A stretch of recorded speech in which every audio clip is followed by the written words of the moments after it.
Hello YouTube and welcome to Gadgets Extra. Today I'm unboxing Steam Link, which come in this very nice box. Steam Link is a device that allows you to stream your games from your local computer to the TV. It's come in this very nice box, and the Steam Link by itself is small. We have some booklets and an extra box here. It's come with multiple heads for different regions like the European, Australian, and finally the England, I think.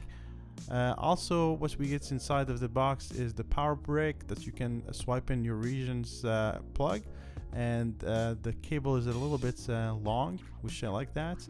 HDMI cable and Ethernet cable.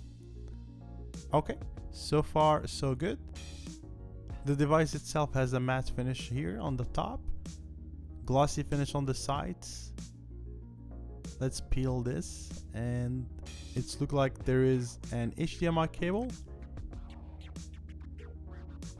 Ethernet, 2 USBs and power. On the side we have an extra third USB. Okay, let's unbox the controller and see what's inside. Let's see what's inside. It looks like a beautiful controller. Have some unique and original features never seen in another controller before. Also, we get a USB dongle for wireless connection.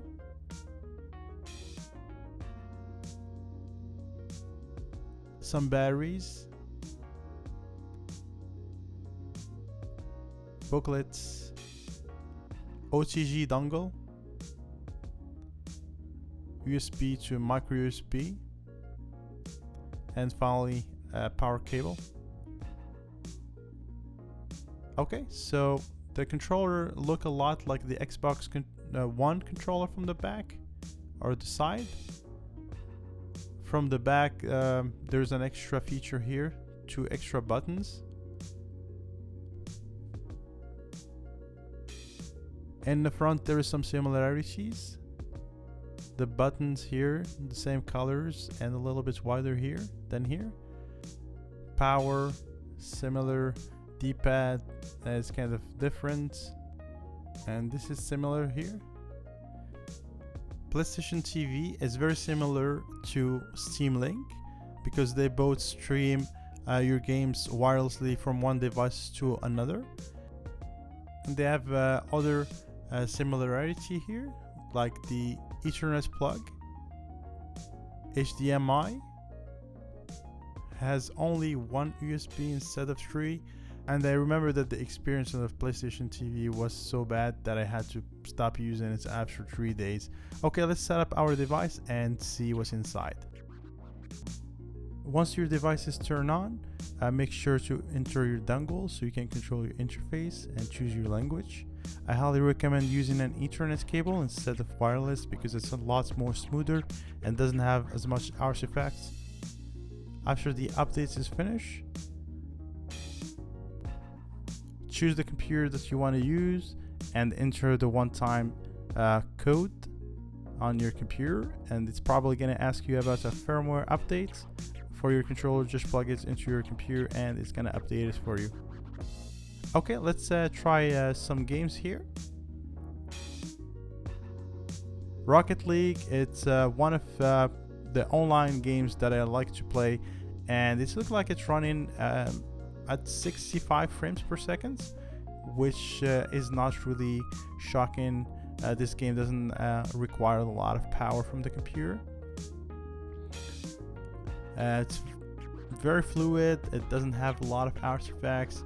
I love how the controls are so responsive. So far so good.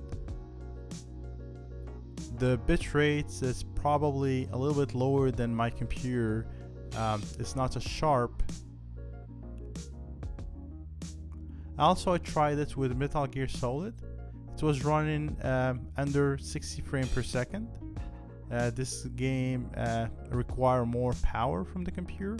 I'm running GTX 970, and I have a really good router, and I think I have an optimum connection, but for what it is, it's not that bad. The one thing that I still need to work on, I need to get used to the new controller because aiming is so different. I'm used to use a mouse or a 360 or Xbox One controller, but for this one, if I don't have auto aim, it's probably a lot more harder to try to adjust the view, and it's kind of very finicky, but I think it's just me. I need to get used to it. I also tried this with GTA 5. It's really good with driving. As you can tell in GTA 5, using a controller while driving is always make the game easier, and it's the same case here. The frame rates are less than 60, but it's almost perfect, so I like that. The screen is a little bit need a little bit of adjustment. It's not full screen.